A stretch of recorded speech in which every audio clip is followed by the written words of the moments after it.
Everyone. Good morning. Thank you for being here today. I am going to briefly introduce Dr. Hartarska, and then I'm happy to have her present to you, and this is why you're here. So Dr. Hartarska is alumni professor in the Department of Agriculture, Economics, and Rural Sociology, and she also has a joint appointment in the Department of Finance. Dr. Hartarska began her professional career at Auburn in 2002 after she completed her doctorate at The Ohio State University. Dr. Hartarska has been involved in different initiatives and programs at Auburn throughout her time. There are detailed materials on our website for the Office of Inclusion and Diversity, and I welcome you to look at these materials. As a finalist for this position, she was provided with the following prompts, so I'll read it out loud so that you know the emphasis of the presentation.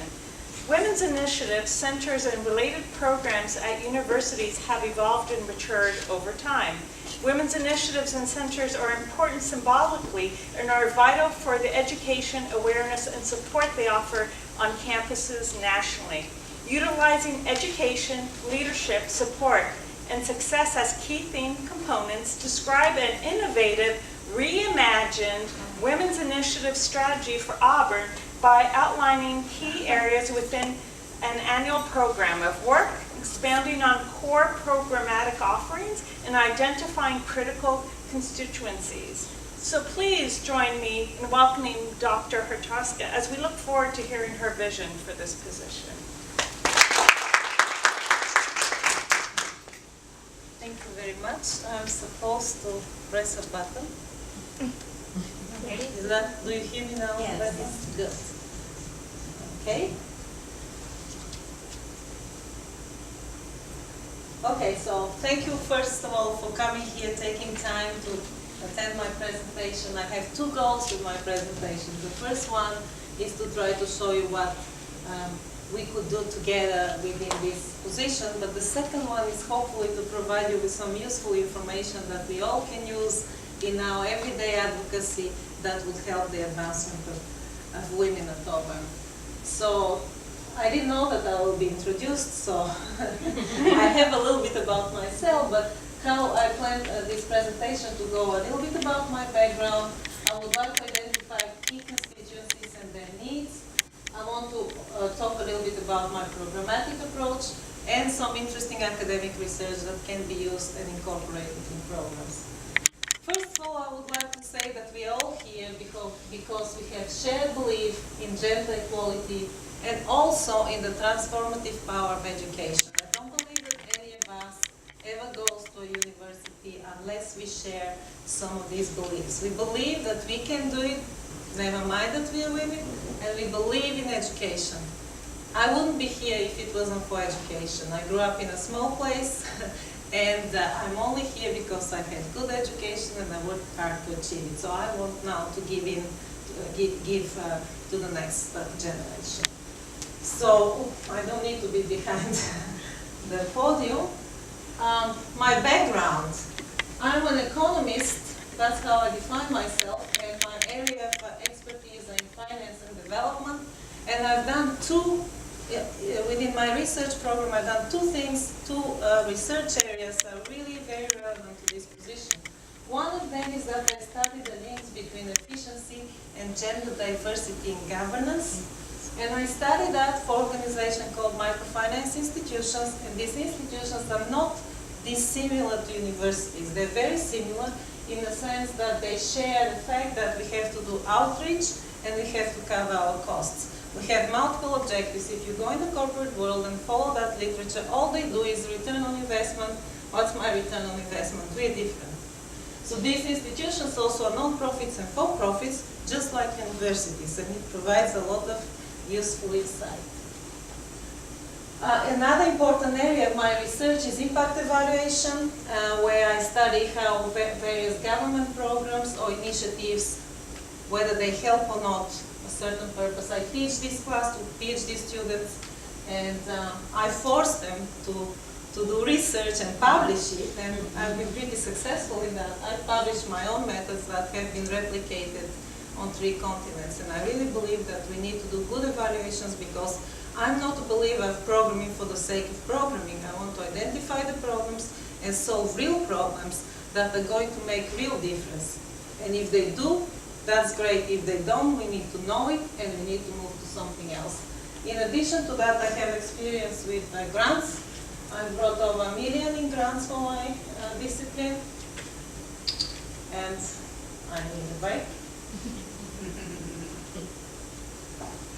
So I define myself first and foremost a scholar, but also I'm a female scholar, and we all know that that is a difference. There is a difference between being just a scholar and being a female scholar, because we have additional pressures on our times and demands, and we are treated differently. I live the life of raising through the ranks in a college that is life science-based college, and I'm social scientist. I'm economist, and my department has both sociologists and economists, and sometimes we have differences in opinions of how to approach a problem. That may be advantage if properly handled, and I think we have been successful in that area. In addition to that, I have experience with the College of Business, where the culture is totally different from the culture in College of Agriculture. I worked in a lot of interdisciplinary areas, mostly related to the graduate program, which is run within 3 departments, and the GPO for the PhD program, and it's run by economics, forestry, and agicom, all different units across campus. It's very important to understand the cultural differences between different colleges and units. So I also have international experience. Right now I'm working with a French professor who is here. We are working on some women-related issues, property rights, and how the property rights across countries affect the abilities of these institutions to make a difference in women's lives. And tonight I have a Belgian finance professor arriving, with whom we are going to do a little bit of research on the same topic and finish the papers. She's coming here after visiting Columbia University, so I'm super proud to be able to have that lady and work with this type of scholars. So we need to be proud of our scholarships, and we need to provide guidance and help to other women to aspire to be that successful. So this is my family. It's typical to have a picture, formal picture. I don't have such. That's my daughter, and Smart Girls Rock was her choice. That's not my choice. She wanted to wear that. So family, work-life balance issues are very important to me. A little bit guiding principles from my discipline. I believe in efficiency, which essentially means achieving more with less. And I also believe in the latest developments in economics, which come from sociology, and that's the concept of nudge, meaning small changes with big impacts. We can make small changes that are going to have a big impact. The traditional economist is this faceless agent that has a carrot and a stick, carrot to provide positive incentives and a stick to punish if good deeds are not done. So this is my profession. It's important because this position is 30% faculty position, which means that you have to maintain commitment, intellectual commitment to your discipline, and I'm committed to do that. But because I do research that is very much related to the administrative aspect of this position, I think that these are very compatible and very useful and can have an impact. So what is the ideal world in my view? We have women and men that are productive. We have work-life issues that are manageable, and we have women with needed peer support network. I also imagine a world where we have a lot of visible female role models. I believe in female role models. I have developed myself because I looked, found, and were inspired by role models. And also, we celebrate female scientists, teachers, alumni, and staff. And I would like to see at least 1/3 of all on-campus speakers. I would like to see half. But let's start with 1/3 who are female. So students, faculty, everybody sees women in position of power and in position of achievement. That is extremely important in my opinion. And I want the students to see in their common book stories written by women and about women. there is a difference in how we tell stories. We're not going to shortchange the boys because Harry Potter is written by a woman and it was by far the most important story. And there's so many other inspirational stories that both male and female students need to read. If they read it, that will be part of their world, and that will be what they'll believe in. And I also want us to have useful information which is available 24/7 within 2-3 mouse clicks. The 2-3, that's the science of communication, not my area, but that's what I know. So if we have problem, we need to be able to go online and figure out where to start to solve it. It's extremely important because we can do it with the technology we have today. So that's the ideal world. What are the trends that we need to take into account in order to get to that ideal world? The trends are the women earn majority of degrees. PhD since 2006, bachelor since 81. This is a very important trend. So we are educating our women very well. What happens after that? It's important. So we are all outperforming men. In academia, if we want to look, we find that 31% of full professors are now women. That's the new data for 2016. I just found it out with ECE summary. At Auburn, we have 23% full professors. Of course, the average is high a lot because our university is very diversified.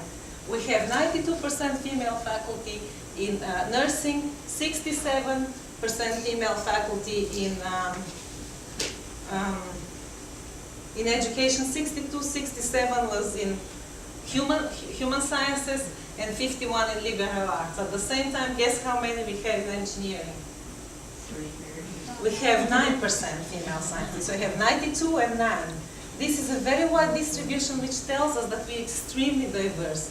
And the diversity of women is extremely important to be aware of and to know how to address. So the averages hide a lot, but I love data and I like to look at the details and I like to make useful use of that data and practically to apply it so that we can help everybody. Well, at Auburn, we have when I started in 2002, we had 27% female faculty. Now we have 39. We have 53% assistant professors at Auburn right now. We have 23 full professors and about 40% associate professors. And it is clear that many women do not want to go beyond getting tenure and having associate. We need to move that needle, and the way to do that, there are many ways to do that, but this is a trend we need to be aware of. So we are getting women. There is another thing, look at the average. Averages are misleading, I'll talk about that again. Essentially, it means that when you look through the categories, there are categories of women that actually out-earn men, and these are the women who don't have children typically. And that is, there is that a testimony that we are not innately worse or lower quality than men. We just have more demands to our time. And this needs to be appreciated, and the goal of this program should be to decrease the transaction cost of women and make it possible to achieve within our profession. None of us came here, got the PhD, worked really hard in order to not do their profession. We just need to make it possible. We also have a new budget model, which is extremely important to be aware of because it's going to change a lot of things. And also we need to be aware of something else called rankings of university. This is important and not negligible because I just reviewed the paper that showed how much more universities have to pay if their ranking falls down in order to attract students, and we need these students because this is what we do here, we educate students. So these important trends we need to think about. What are the implications? The implications are clear. We have a changing talent pool, and it involves women. There are a lot of women out there. They're in the talent pool. We need to take advantage of that. When women go to graduate school, what happens? They meet their partners, their spouses, future spouses, partners, and they have double careers. Now, double careers is the single most important thing, I think, that's going where we have advantage, even though we don't have any problem. I'll tell you why. Then we have children. If we go to school, we are normal. We are normal women. We are not different. We also have children. and have double careers.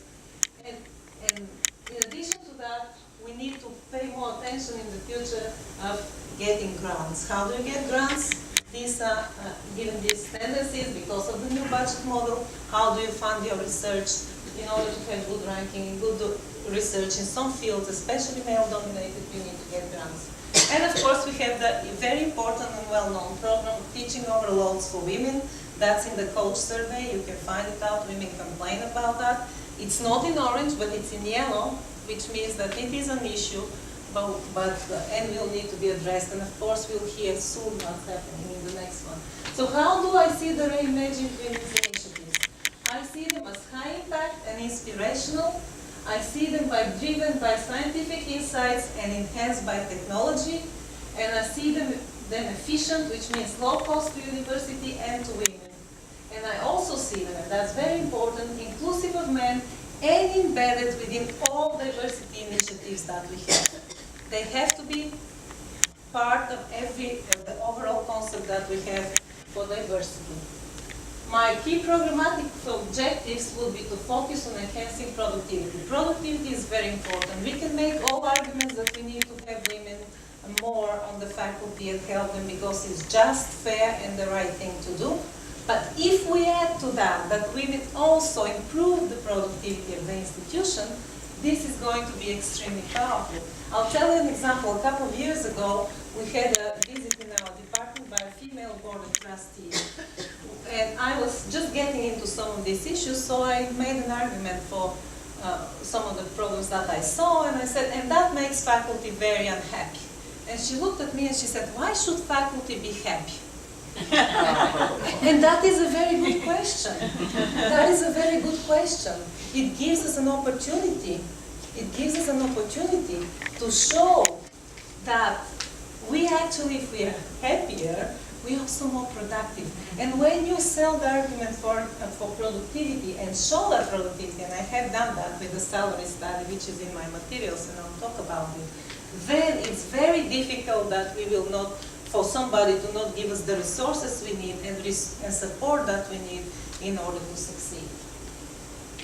Another thing is that our initiatives need to be relevant to diverse constituencies. Initiatives need to be, essentially, there is a whole lot of women who traditionally have not been part of some of the programs that we have, and these are awesome women, but they just don't come to these initiatives because perhaps they cannot get any value from what is being offered to them.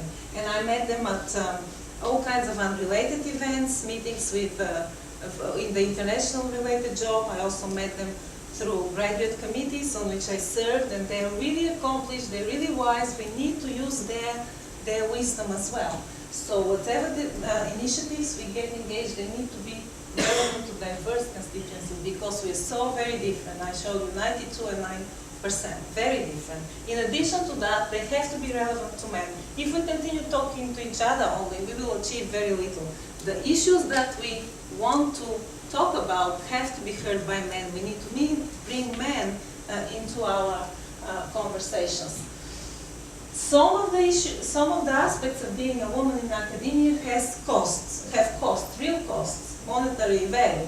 So we have to outsource these costs in order to build alliances, to move the cost out of the equation. So whenever we argue for some support, cost is never in the back of the key decision makers, and that's important because of the new budget model. And I'll show you an idea. Oops. And we need to advocate for enforcement of good rules. We do have some really good rules on the books that are not enforced. And we owe it to ourselves to emphasize that women like good rules because that protects us. But it does us no good if they're not enforced. So therefore we need to work on enforcing them. It's like the Congress, all the kinds of initiatives, and then they just don't fund them. Right? You have to enforce them, you have to find a way. And we need to secure sufficient resources for our initiatives, and that means understanding the business model. In terms of leadership and support philosophy, I believe in leadership with a scientific approach. That means asking impactful questions, having good data and analysis, and use these results in specific programs and policies. Why do we have to have a scientific approach? Because, and the example I want to give you is that the salary studies. Are women paid the same as men? Okay, if you look at some of the averages, they'll tell you men earn 13,000 more than women. What does it mean? Nothing. Maybe men are more productive. And if that's the case, why are men more productive? So people have asked right now, I serve on the Salary and Welfare Committee, and there has been a study that was just presented to us showing that there is no difference in pay between women and men. And in fact, that's consistent with other studies that exist out there in the literature. So I was chairing the Multicultural Diversity Commission 3 years ago, I believe, and one woman brought the same issue to me. Are women paid less or more than men? And what I did then, because I know how to work with data, I used the opportunity to train a few students in merging data set, etc. And I tried to answer the same question, but I didn't look at 1 year, which is what the current study was. I looked at 2 years, and I looked at the change between salaries between. And what I found out is that if you control for all factors that you can possibly control with the data available online, you find that women actually get 0.7% higher raises. So now that is an argument where if you ask impactful questions, you can actually use to get more resources. And this is merit-based race. We all get merit-based raises, right? So if you're a little bit more curious, you can ask, if you answer a standard question and you don't have the scientific approach, okay, this is the question, let's find the solution. It's not going to be helpful, but you have to look for ways to ask more impactful questions. Why is that the case? Of course, you have to control for starting salary, etc. So the point is, we do not have women paid less or more than men at Auburn. It's clear. We are equally paid. If we have differences in productivities, they may be a result of us not being able to decrease sufficiently the transaction costs for women so that they can do their jobs better. But my work actually showed that we are doing our jobs better. Just it's hard to do two things at the same time, to combine the biological clock with the tenure-track clock. This is a well-known fact. What I also believe in is that we can get better support for our initiatives through technology. We've been doing that throughout the university in various initiatives. We need our website to be updated, to have information that 24/7 is available within 2-3 mouse clicks. Why is this important? Well, women are very smart just like men. And what this means is that we need to start somewhere to solve our problems. Instead of having to go to a seminar where we'll take 1 hour or 2 hours to learn a few tricks, why not have these tips already online? So instead of all of us wasting our time, we start somewhere. And then we develop targeted seminars. Why do we have these seminars as an exclusive event? How about we follow what the lead universities do? And I went on tabloid pages, looked at that. They actually have summary notes of major events. These summary notes can be helpful, and we can decrease the transaction cost of all of us. We can network online. Women spend more time than men on social media. We need to use that. Supposedly we are better communicators. If we are better communicators, we need to learn to use technology and interact with each other better. I asked our younger junior faculty what do they use in order to do that, and they said Twitter, they said some listservs, etc. So there are many ways. We just need to think about how to make it more efficient and low cost so that we can find quickly solutions to the problems. And we need to get constant feedback. 1-2 minute surveys. I have training in surveys. In fact, my most highly cited paper was resulted from me surveying the board members and the CEOs of organizations in Eastern Europe that do microfinance. And I think this type of skill is very important. Quickly get feedback. And you know what? Also do it online for the following reason. If we do this survey after each seminar, we have these evaluations. I have a little bit of experience with that. We are nice to each other. Women are typically nice to each other, and that's not fair, not nice.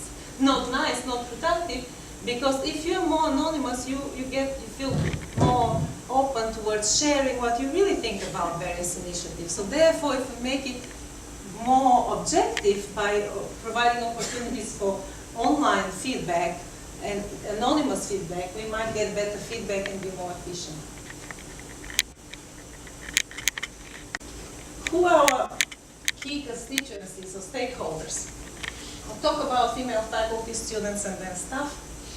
In terms of faculty, how we can get more women in academia, everything that is being done to attract more minority and women in academia should follow the same guidelines. So there is no need for a separate initiatives for women, except for one, which I'll talk about. But so everything needs to be incorporated within the Office of Diversity. For example, you have diverse applicant pool. You want tenured women on the committee. You don't want a woman who is assistant professor in another department serving on the committee. And you want to take the administrators out of this so that when department chairs are between the decisions of the faculty and the administrators, they can influence these committees. So we want that. It's not fair to them either because they're voted by the department faculty members, but they're evaluated by the administrators, so that creates conflict for them personally and also conflicts within the department. We've done quite a few hires in my department for me to have a very good insight on what's going on there. Now, hiring women is costlier in short term, and this is a fact. We need to recognize it. Why is it costly? Because there will be expectations that a woman will have a child. Maybe when I started, we started 3 of us, only I, at the College of Agriculture, only I had a child. Everybody else didn't, but the other women were treated in exactly the same way. Because when you make your calculations whom I'm going to vote for, technically you should vote for the best candidate, right? But you also know is who's going to cover her classes when she goes on maternity leave, right? I don't want to teach more, right? So if it is costlier, some colleges have solved it by having a semester off teaching while on FMLA leave and by covering classes. I don't know the College of Liberal Arts does that. I don't know where the funding comes from, but I would like to propose that we use the professional improvement leave model for all women of all colleges that cannot afford it, which means that if there is a need for classes to be covered during maternity leave, so that the person can work on research from home as much as she can while training her baby, she doesn't have to do teaching, right? This is costly. Every time we go and argue with deans and other administrators that we want some concessions, that's how you'll understand, we want something for ourselves, we want to make sure that the cost is out of this equation. They will be supportive to that if they don't have to think, I need to find $12,000 in order to cover the classes of that person in the future. Where do I get this money? It's not expensive. I already have done the estimates in terms of how much it's going to cost. I know how many babies approximately we have each year. It's really inexpensive. Well, I do because I looked at the past 10 years of my department and economics department that hired a lot of women. I know who had babies there. I made estimates, I calculated, and then I applied the same very rough estimates, but it's really not expensive. Think of it also. It also is a great way to raise money. If we wanted to get to involve people and get money for some of our causes, what a great way to say, we are going to use this money to provide maternity leave to women. And it can be cost neutral to the university. It doesn't have to be expensive, but it's going to remove the equation of cost from the calculations of deans, department chairs, etc., because they have to find resources otherwise. So don't kid ourselves. When we argue for some of our benefits, we are actually arguing about money. And with the new model, we need to be completely cognizant and we need to show how that is not going to affect them. Take the cost out of the equations. Again, it's fair, it's just and right, but also improves productivity. And in long term, this is going to be appreciated by women and they're going to be more productive. And there are many more things that we need to do in terms of how we structure benefits and what we can do to help our women succeed. Now, once you want to hire women, by the way, I view these changes at the university in terms of benefits for women as a long-term process. I wouldn't be here if there wasn't for a woman who fought for me when I was hired. She and three other men who actively recruited me. So it's a long-term process. You need to bring women first in. So hiring women is important. But in addition to that, what you want to do is, how do you attract the good, qualified women? You don't just want to hire a woman because she's a woman.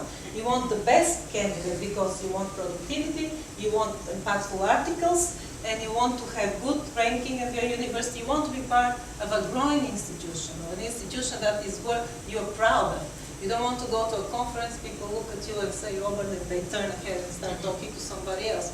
You want to be part of a successful institution. For that, then you need to look at compensation, reputation, and some other trade-offs that you can make. For example, in terms of compensation, Auburn never ever hires a salary anything else but the average. That is bad. You have to attract star scientists. To attract star scientists, you need to get them the compensation they deserve. If you cannot get the salary, then you might want to consider the fact that we live in a small university, in a small place, and also many other universities are in small places. So if they have a spouse, we have to start the conversation of how and what, not policy necessarily, but how we can bring more qualified people with the salaries and reputation that we can offer, and they would want to work here and be productive. So spousal hire is an important mechanism about which we don't know anything. We haven't had the conversation. My department has done it many times. In fact, the truth is that I am here specifically because my department had a couple hired from the department. Because agriculture in my time was extremely, the climate was very not, it was not supportive to such hires. But I thought if they've done it once, they have seen the benefits of it, and they can do it again. And eventually, it took me a long time. I worked really hard, and I had to go through a lot of lost productivity because of the way it was, my situation was. But eventually, it was changed. So therefore, I believe that this is a good way to bring high quality scientists to our university, and we need to start the conversation on that. In addition to that, there's so many spouses that we need to do a better job in terms of linking them with jobs available in the community. Now almost everything is done online, but these people are so isolated. Sometimes we make 2 weeks advertisement, and in 2 weeks they have to apply, and that's more or less for some sort of internal job. So we need to do a better job to aggregate. So many of my friends, their spouses, men, women, there is no differential between them. They really need some sort of a better aggregation of available jobs within the community. And of course, there's some other things. How do you attract people? You attract people by having star scientists. Hopefully, some of these star scientists on campus will be women, and we will be able to highlight that and say, if you come to our institution, we have some star scientists, so that's inspirational, and we can hopefully attract the better women. And we need to talk about future-oriented facts, like, for example, the Wall Street Journal article that I forwarded where we were hiring a woman recently, which shows the benefits of living in a small town because there's a lot of economic activity. But in addition to that, I want us to be careful with the quality of life argument, because I don't want to tell future hires, come here because you're going to have a good life. No. Come here because we have star scientists, we're inspirational, we want to do better, and also we are not a bad place to raise your family. But not start with that argument. In terms of promotion of women, PNT, here's my opinion. I didn't go to any of the seminars that existed in my time when I was on tenure track. It's not that difficult to get tenure. You need to do your research, you need to show progress in teaching, and you need to do less service. Now, there are a lot of challenges that women in different environments face, but these are not challenges that cannot be overcome. They can be overcome by information, providing these women with the information. We can do a lot of seminars again, but these seminars are not very efficient if you have to spend 1 or 2 hours and learn 2 or 3 facts that you can see online. In fact, that is my idea, that you want to organize the resources online to be helpful. What we have now is a good start. It's quite old, it needs to be updated. And there are really no many secrets, but we can have tips, books, links to inside and outside resources. And also we need to have summary notes of our workshops. This is a practice that we are underusing. There's no point of having a seminar every year if some of the conclusions can be put online and everybody can read them. You know that there are women who work in the lab, unlike social scientists, and they have to be there. They cannot go to seminars, but they're smart and they are resourceful and they want to use these resources. That's a cheap and efficient way to organize it. And in addition to that, we need to have annual activities. These are helpful, and they have to address relevant problems that are identified by women in some of the feedback that they get. We need to enforce first and foremost good rules. And we need to do that through alliances. One of the issues that I want to talk about here, and I have it later on in case I forget, is the student evaluation of teaching. Our faculty handbook says this should not be evaluated you should never evaluate people based on only this one, and this is, but the practice in many departments is that's the only thing that you're using. If you look at your annual evaluation in my college, it's based exclusively on what students said you did as a job. That's not a very good thing, and it's not in the handbook. We have good rules, we need to enforce them. The handbook says use a variety. I don't want to say, I was at the seminar when somebody was applying for administrative position in teaching, and they said we need to do more peer evaluation of teaching, and I'm like, oh, that's a mistake. Telling people to do more work is not what, service work, not work, service work. I'm not against work, I love work, but service work. Service work is not the right thing. So we have to figure out mechanisms to address that. And women should have the right to figure out what's the best way to address, to help themselves so that they have more multiple sources of that. The Pathway to Full Professor is a very good mentoring program, because it allows you to get connected to some woman outside of your university, right? Outside of your unit. And it's very helpful, so you can share a lot of information that you are uncomfortable otherwise. Why I think it's good though is because it also forces women to put together their packages and to share with somebody. I still remember I was terrified when I had to show my package to Patricia because I thought my package is terrible, it's a disaster. And Patricia Duffy is from my department. So the very real incentive to show it to somebody, to be brave, to get the feedback is already a long way. So I think that's why Pathway is effective. Mentoring within the discipline is also very important. You can do it through associations, you can do it through other things. But in terms of mentoring, let me jump at the last one. Mentoring is so passé in the corporate literature. They do not talk about mentoring. Mentoring maybe doesn't work. And also, if you we have mentoring program in my department, but the kind of mentoring that you want is you want a diversified portfolio. You want to get the opinion of various people, not necessarily of one person. They can be wonderful mentor, but they only have one opinion. And therefore, if I can tell something to women, it's learn to ask questions and learn to listen. Because oftentimes we'll ask questions and we will be just like other men that we accuse of not being supportive, we will not listen. Ask questions and listen, and ask questions as many people as you can. And that is going to be helpful as much as mentoring. What people in the corporate literature talk about, or the business literature I should say, talk about is sponsoring. Now sponsoring means that you actively pick up a person and promote them for a certain job. We don't have that. What we have is reverse sponsoring. What we have is oh, that person, she'll be great for that job, right? She will do excellent job in that service position. Or she'll be great to take notes. Or she will be great to do something else. This is reverse sponsoring, and this is not what we really want. We want women to do less service, so my thing says less service. So the second advice I would give to women is learn to say no. And you know what? Some of our young faculty are wonderful. They are so able to say no in such a wonderful way, that improves their productivity, because ultimately you want improved productivity. Ultimately you want success and academic success. the way to do mentoring properly is we used to have mini grants where you work with a mentor in order to develop relationships and submit a grant proposal. This type of mentoring is useful. Now, in terms of our students and other constituencies, we are doing pretty well. Oh, when do I need to finish? In 20 minutes, if you, but 20 sooner, minutes, okay. Sooner if you want some. Yeah, I would like to.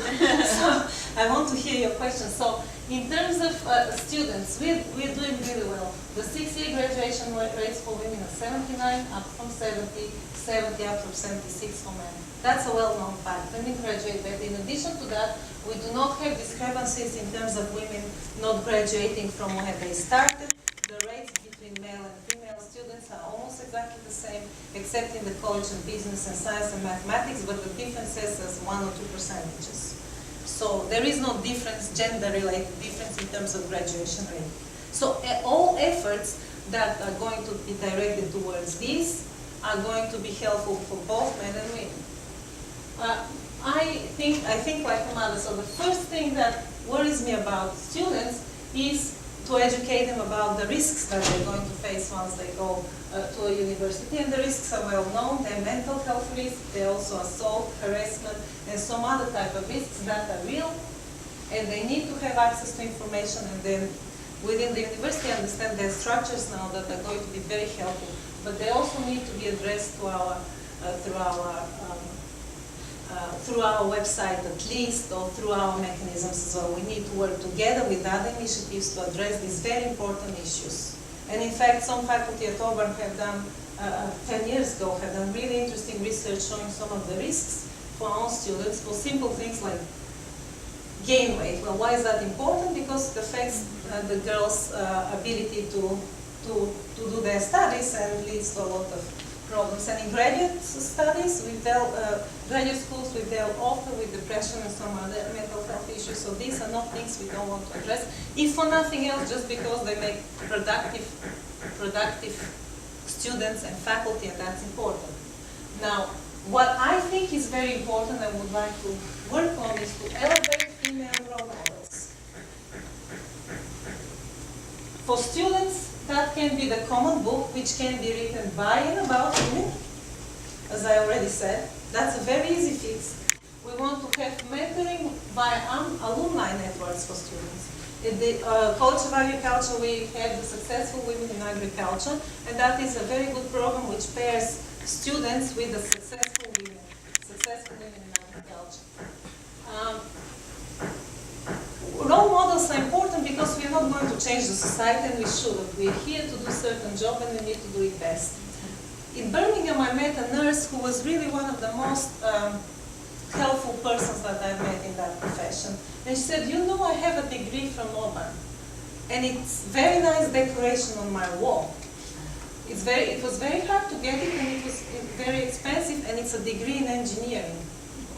But I'm a nurse now because that helps me take better care of my children. Now, if all her role models are awesome women that take great care of their children, that's what she will do after investing the time and money to get an engineering degree. However, if her role models are alumni or others, or if she sees women who take great care of their children but also work, then maybe girls will be motivated to figure out arrangements where they can do both.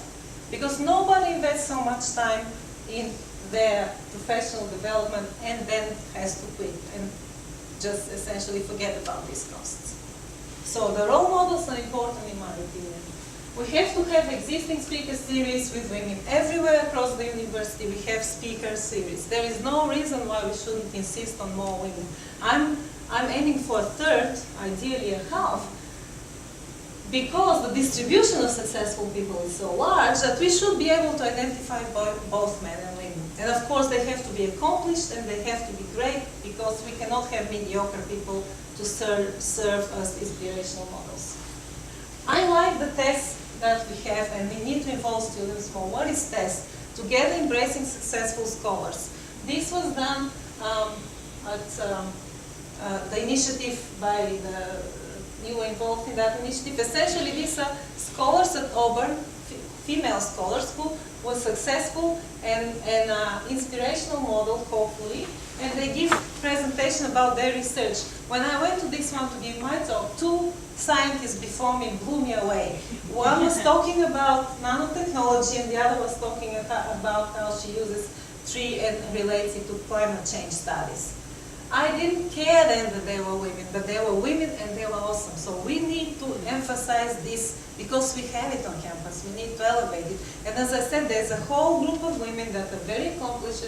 I met them through various graduate committees mostly, and we need to use their wisdom too. We need to elevate them and we need to show good role models for students so the students are able to aspire to do something else than take good care of their kids. Because we who work here, we also take good care of our kids.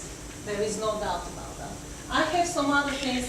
Apparently the structures of the university now, I understand, are such that we will have even more resources for students. One of the important one for female students is professional development skills. And my two pet projects, one is on financial literacy for financial independence, and we need to incorporate this topic more in speaker series. If we tell girls to feel victims because they're women, we're not doing them service. What we need to tell them is that you have to work to become financially independent and then you're going to be free.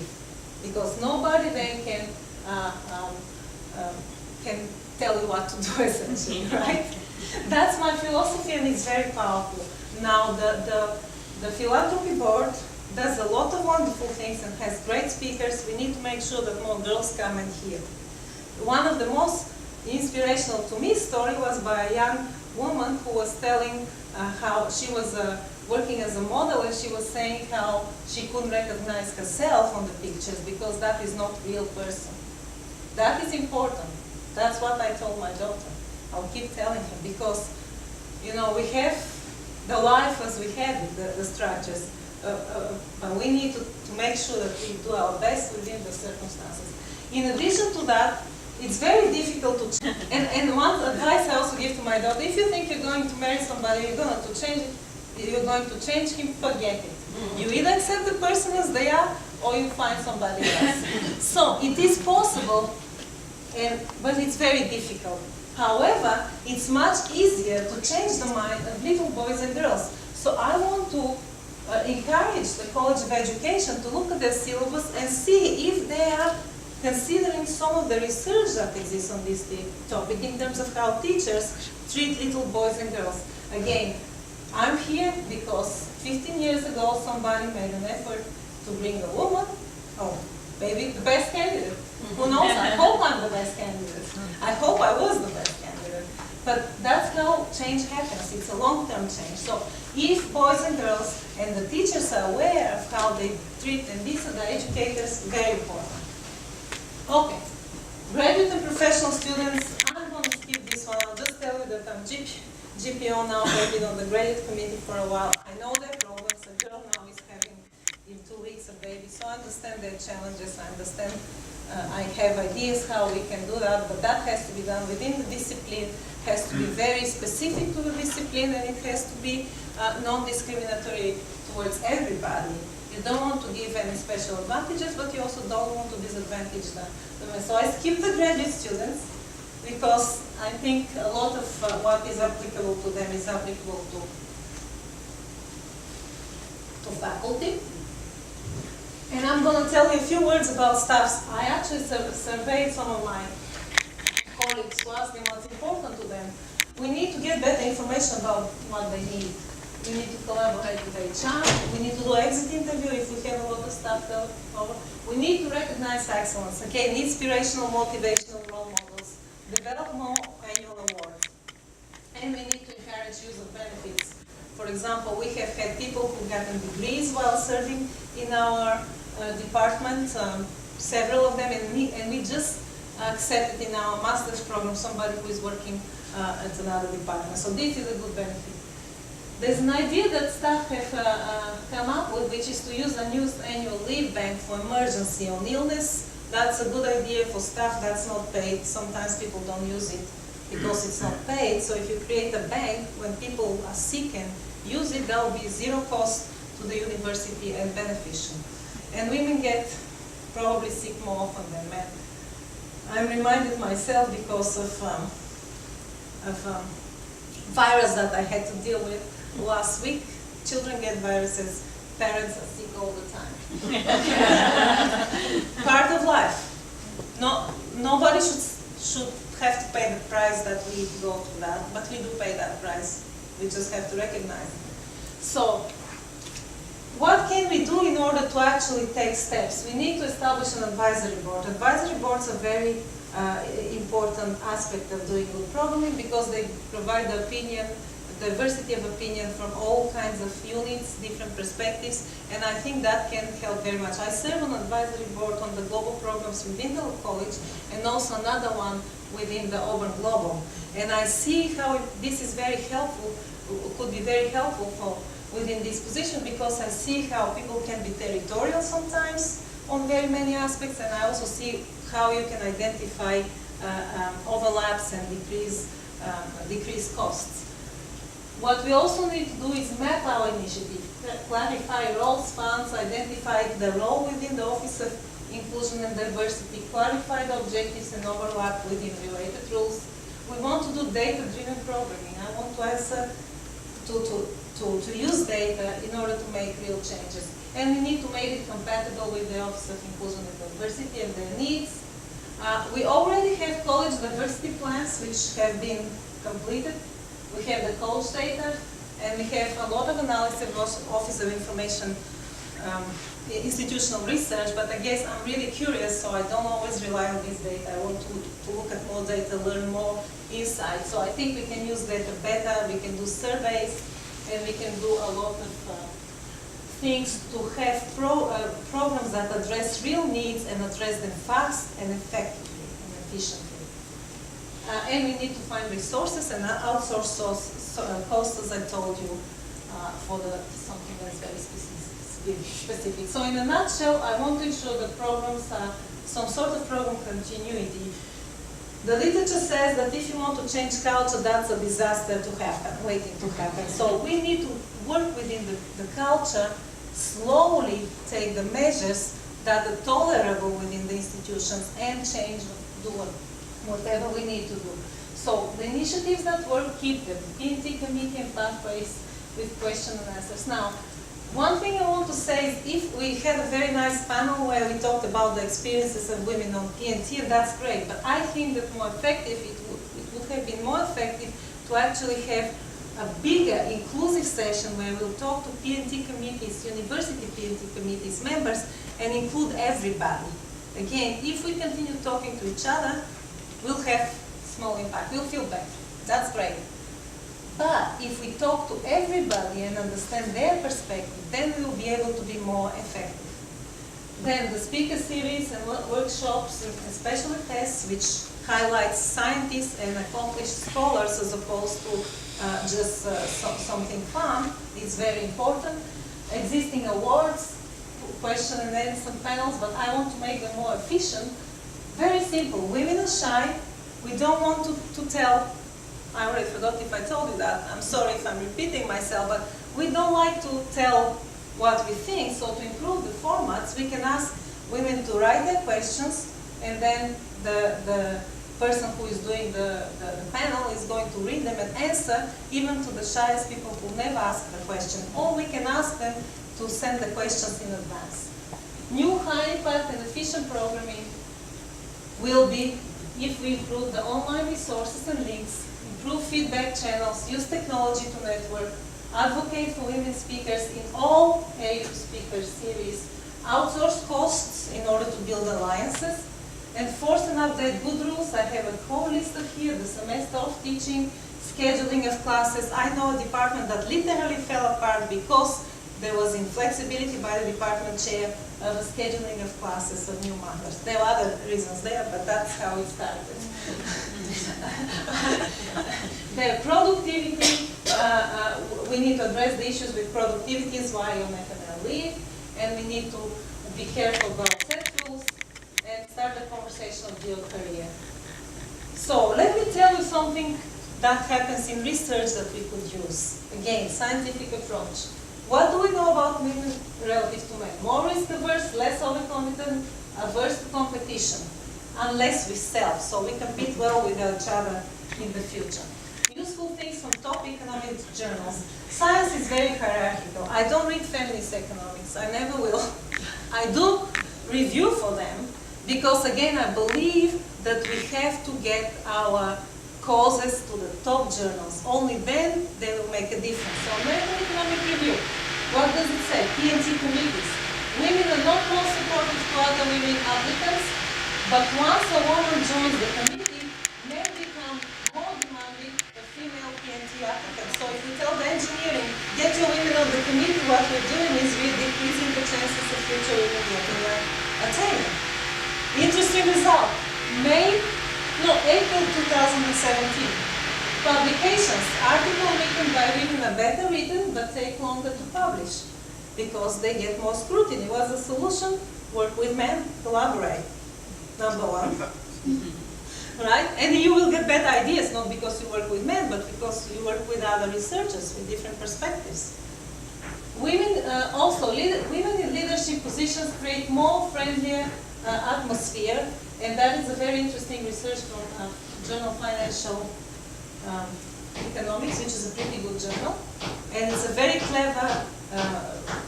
I'm fascinated by research. Sorry, I'll just tell you the result. I'm not going to tell you the stuff. Also, fathers of girls are more likely to be supportive to women-friendly initiatives. That is absolutely, there is literature on that. I always had the intuition.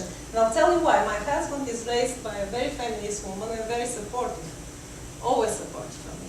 However, some things he would never support unless these apply to our daughter. And then everything changes. So I've seen it in reality. It's one observation point, but also there is literature that shows these things. And also the very important and real one for women and minorities, the student evaluations do not measure teaching effectiveness and can be discriminatory against women and minorities. It's a very good journal. That's a Journal of Economic Literature, I believe. Or, no, not economic literature, I have to double check. But what essentially they did is they checked whether students who take classes and they get good grades in lower level economic classes from effective teachers, whether they do better on consequent classes in economics, and they found no difference. So effective teaching evaluations is not a good tool. Therefore, we need to use a combination of those. These are the insights from the literature. There is a lot of exciting research that we can immediately incorporate in any programming, and I'll stop. Thank you for your attention. I think you said that 30% of your responsibilities in this job would be a faculty position. That's right. That's teaching and research. That's right. And then 70% administration. That's how But the you think position for is. this global and tremendously impressive agenda, you need a full-time position? Well, that's a good And then question. why weren't you able to get it? Did you Well, try that- to get it? No, I didn't, and I think that it's very important to stay close to faculty issues to be able to answer the questions properly. So I guess you're right. I know I talked to Donna about the job, and that's one of the issues that she said. It's like doing two jobs. But again, if you're efficient and if you get support, you may be able to do it. And I personally love research. I'll do it even if I'm 100% administration, because that's how you get the good insights. That's how you learn what works. We can have 100% administration. As I said, I'm a person who likes to solve problems. So I'm not a method. So if you're administrator, you're good at administration at one thing and good at administrating another thing. What I think is that you need to solve problems, and for that, you probably need some of these insights from leading the faculty. So I'm scared of that, for sure. But you know, you need to know what you're doing, and you need to learn it. You need to think as a faculty, essentially, to be more effective. Yeah. And scientists, really good scientists, a scholar. That's how I would like to define myself. Thank you. We have time for one more question.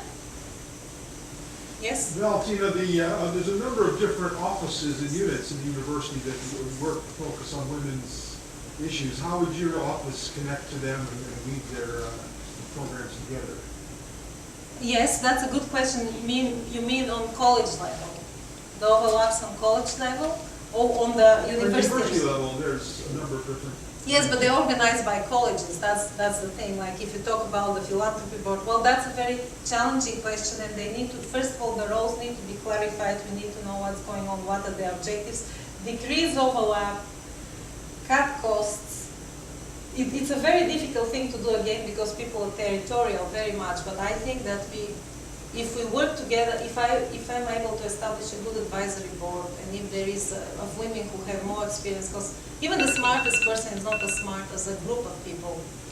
And I would probably include men in that board, because it's very important to get the feedback from men. It's not, they're not different species, you know.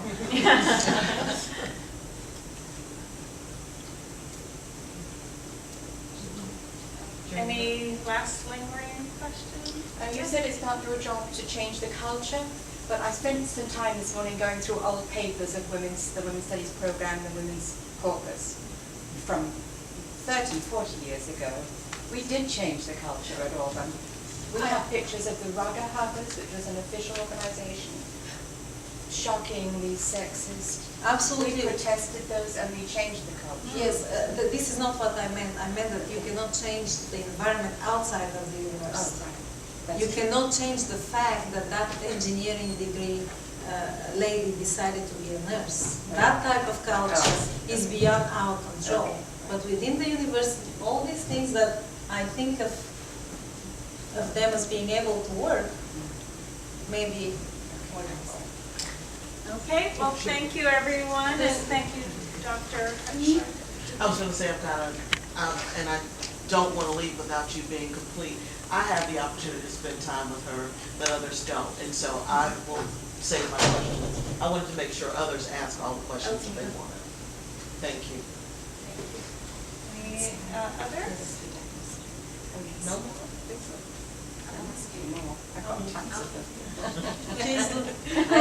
I'm sorry I wasn't clear. I just meant that I can't change. No, I understand. Because, you know, I was telling Dr. Clayton at breakfast, I grew up in an environment where all women worked. I didn't know a single woman who didn't work, and the workplace was probably more accommodating of women. And I learned only in 7th grade that there are women who do not work by learning Western languages. So for me, I know that culture can be changed. We can have one culture and we can have another, but it's the whole environment. And within the university, I think we can do that much, what I define. Inspire.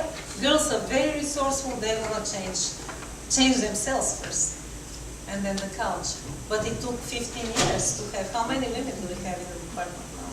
Patricia, we have quite a few. Started with me. Yes, and you know We have to what? start We somewhere. hired so many women that at some point one man, and I can say it now, don't say it before, said we need to hire a man. We just hired so many women. The next hire has to be a man. So, I mean, that tells you a lot. Madam Chair, I will say in response to your question about the position and how it's formatted, Yes.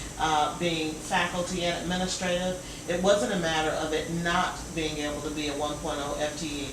There was a choice, and it was thought that it was important for it to be formatted in that way. I would have supported a 1.0 FTE and half a 4 at other institutions. Thank you. All right, thank you. Thank you. You all. All right, take care. Bye.